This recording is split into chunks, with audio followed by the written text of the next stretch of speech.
Hello everybody, welcome back to Exploring Derby. It's been a while. Now today we're checking this out. Well, we're not checking this out, but we're starting here. This is the Ticknall Tramway in Ticknall village. This is the arch bridge over the main road, the A514. So, give you a bit of background information. The Ticknall Tramway was opened in 1802. And it was designed by Benjamin Outram, and it was built to take stone quarried locally down to the Ashby Canal at Wellesley Wharf, which is about 8 or 9 miles away, the other side of Ashby in Leicestershire. And Ticknall is in South Derbyshire, just. And there's a few features on the tramway that we're going to check out. The tramway path, which starts on the entrance road to Cork and runs for a couple of miles towards Ashby, and then terminates at a road, and is part of one of the Cork walks. So we're going to check out some features on the Ticknall Tramway, and we'll start off with this arch bridge, which is the first major feature on the line.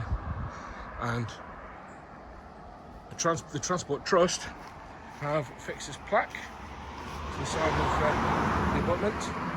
And I don't know if you can read that properly, but it says Ticknall Tramway 1802 to 1915, part of a 12.5 mile network of horse-drawn tramways designed and built by Benjamin Outram, linking Ticknall with the Ashby Canal.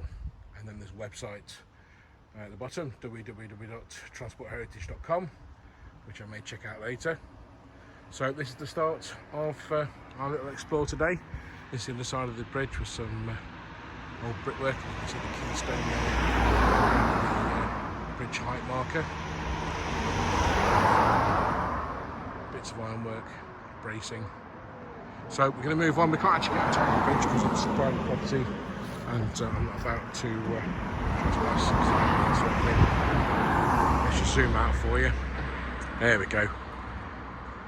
So that's the starting point today. And if you join me in a few minutes, we'll check out the next feature on the line. So we're looking at the track bed of the tramway. It's looking towards the arch that we've just seen in Ticknall village. The arch, I should also add, is one of the oldest railway bridges of the world. And certainly one of the oldest that is still in existence. So the track bed comes in from where those two trees are, where I'm pointing, and down here. And there's another line that comes up this way. There was several quarries in the area, and all of them had a tramway going to them. So this would be the longest spur of the tramway. There's several quarries off in the distance. And then behind us is a junction where the two lines of the tramway met. And here is the second feature of the line. This is a 138 yard long tunnel. So it's a cut and cover tunnel. As you can see, it's not very deep at all. This was constructed to pass the tramway under the entrance drive, the carriage road to Cork, which is the stately home off that way, a mile or so away. And there are cars sort of passing over it. And there are two air shafts as well, which we'll see in a minute. So this tunnel was built apparently around 1805, and the tramway was built because it was easier than building an arm of the Ashby Canal out this way, because the terrain didn't really suit a canal.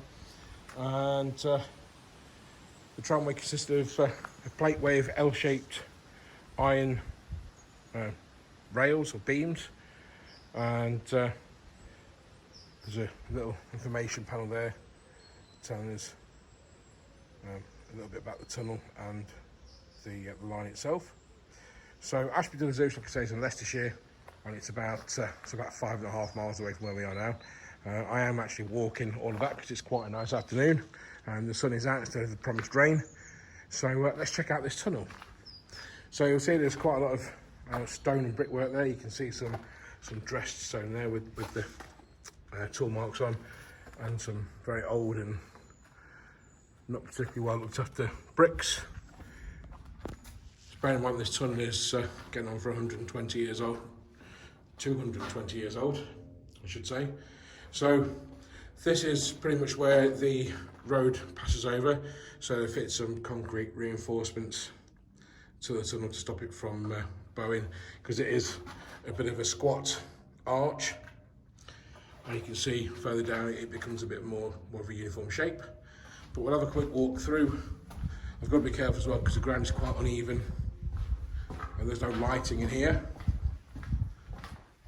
But we'll go down to the first ventilation shaft here. So you can see just here, I don't know if you make it out, I don't know how to put a light on my phone, but the shape of the tunnel changes, and you can see now it's a bit of a more of a uniform shape. It goes back to being a bit more squat in a moment, but this is an air vent. It's not really a shaft, it's just a hole in the tunnel roof with metal grate on it, and the remains of some wood there that would have originally held the grating, and that's pretty old and quite rotted away. So let's just go through the tunnel a bit more. We'll go to the next shaft, and it is very dark.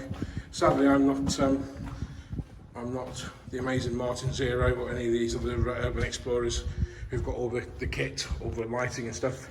I'm just a guy with an iPhone.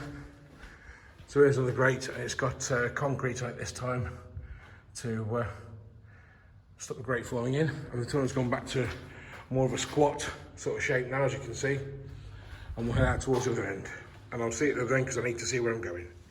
So here we are at the, I suppose it'd be the southern portal of the driveway tunnel, and you can see here it's a more uniform shape, and the tunnel's on a bit of a skew with the drive. And so this is the second feature of the line, and it's 138 yards long, I believe. And we're going to carry on walking. The tramway track bed is a footpath for a couple of miles, like I say. I'm not videoing the entire walk because I haven't got the battery on my phone, and there's lots of stuff. It's just fields. It's not particularly interesting, but there are some features along the way, and we'll check them out. So we've now arrived at the third feature so far on the line, and the second of 3 tunnels. So this tunnel's a lot shorter. I think it's about 70 or 60 yards or less, and it's a little bit deeper this time. You can see the ground levels up there, and probably around sort of there, maybe a bit more. I think there's a little bit of a hill, and it still looks a lot more like a canal tunnel than what we'd call a traditional railway tunnel. You can see the stone's got lots of marks on it where it's been chiselled. It's a mixture of sandstone and granite and whatever was available locally. Not been able to discern any mason's marks in it though, but it's nice to see the chisel marks, how it's been shaped and cut. And we'll just walk through this tunnel, so it's pretty much a uniform shape all the way through, and there are some places where the stones are missing and concrete has been used to fill the gaps. And again, the ground is quite uneven here, but the tunnel was relatively short, so they didn't use any ventilation shafts, holes or anything. So we'll just go to the end and we'll show you the south portal. So let's just spin around and have a look. So I think this portal has been restored at some point, because this stone looks a lot newer and a lot less worn, unless the prevailing winds came from the north, because we are in a bit of a cutting here. So that's the second tunnel, and it's still on the Cork Abbey estate. And the third tunnel is called Old Parks Tunnel. Now we can't access that. It's on private property, and apparently the landowner doesn't like people trespassing at all. It's also been altered and rebuilt. The tramway was purchased by the Midland Railway at some point, and the southern section of the tramway into Ashby was adapted as a railway, and the third tunnel, which is called Old Parks Tunnel, was rebored to take a single track standard gauge line. So obviously that is pretty much just high enough for a man to walk through without stooping, and a horse and cart. So we can't check out the third tunnel, but we're still in Derbyshire, so we'll press on. There's some more features further down the line which we'll show you. So that's the second tunnel. So we've walked about 3 kilometres so far, and we're still in the middle of nowhere. So that's heading off south towards Ashby, and then that's where we've come from. And you would think that the tramway would slope towards its terminus at the Ashby Canal at Wolseley, but actually no. It was anything but level or flat, or even on a downward grade towards the canal. It actually rises and falls in several places, and it wasn't the case of the stone being transported to the canal and then the empty wagons being hauled back up by the poor horses. The wagons will be loaded with coal and I suspect other goods as well. Now, like I said, the Midland Railway purchased the tramway in the late 1800s, and obviously due to the Midland Railway's tracks being standard gauge and this being a plateway, it wasn't converted into a standard gauge line. And as you might think, I think the quarries produced enough stone to make it viable.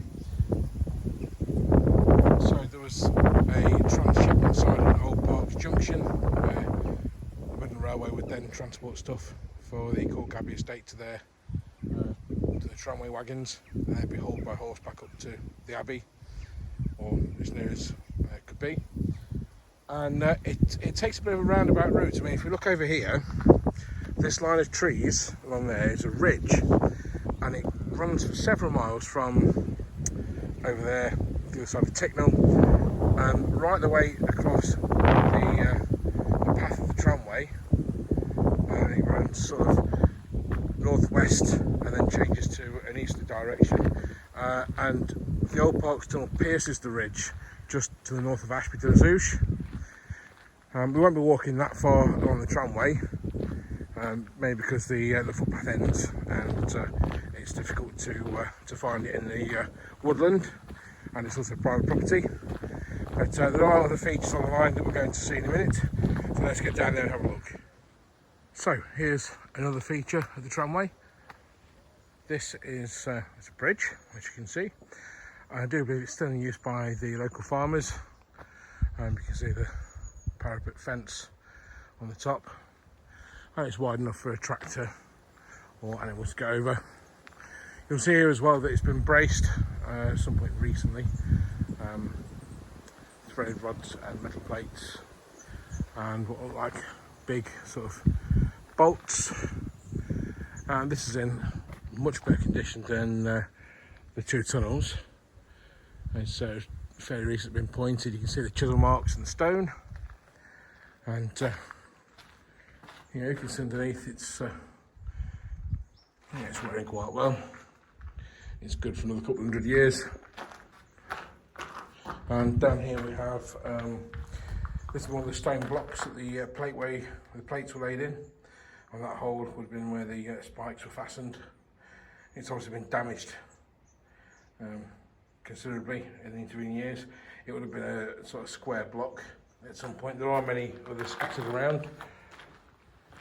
So right at the side of the tunnel, so a bit of a cutting here, and you'll see just down there is the end of the current footpath.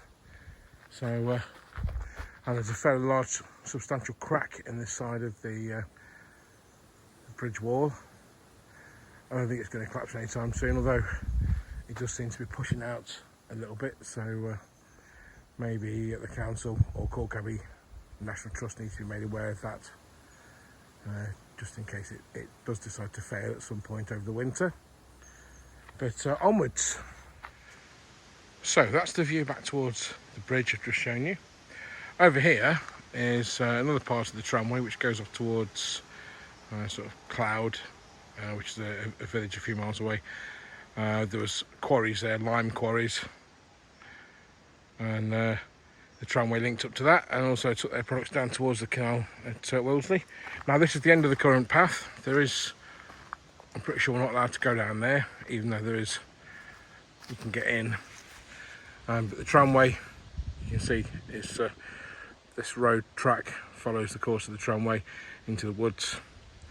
At some point when I've got more time, I will have a wander through there and see what we can see. But we're going to walk into Ashby to the Zouche now on the road, so this video sadly is at an end. I hope you've enjoyed it. I quite enjoyed making a video, and I'm knackered from walking. and hopefully I'll make some more videos in the not too distant future,